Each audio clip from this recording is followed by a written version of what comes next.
Thank you, House Chair. House Chair, the Appropriation Bill proposes a total vote allocation of 1.57 trillion, which excludes the direct charges of 902.66 billion for this financial year.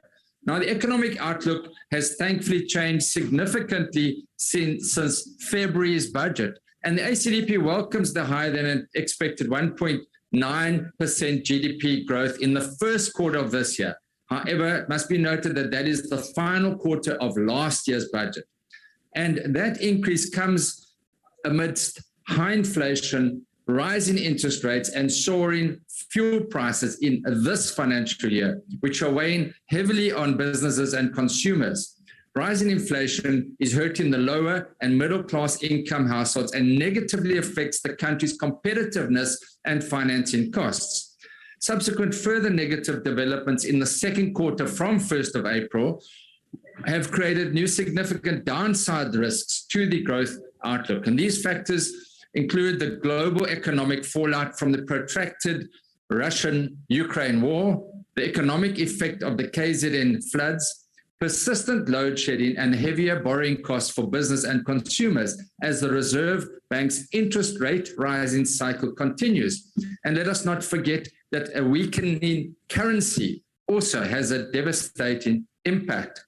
Eskom and Transnet together present the most serious threat to much needed economic growth in the country, with load shedding and challenges on freight rail and at ports causing massive congestion. And of course, as we know, the country should be benefiting far more from the commodity boom, but rail and port challenges have largely stymied this potential. Of even further greater concern is that about 2/3 of South Africa's 257 municipalities are in financial distress and require assistance from National Treasury.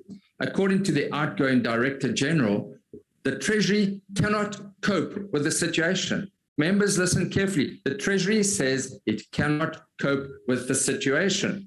Of the 257 municipalities in the country, about 170 are in dire financial distress and need Treasury involvement.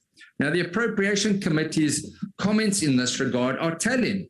It states that it has on numerous occasions engaged with COGTA and SALGA in trying to understand the financial and operational challenges in order to find solutions to these challenges.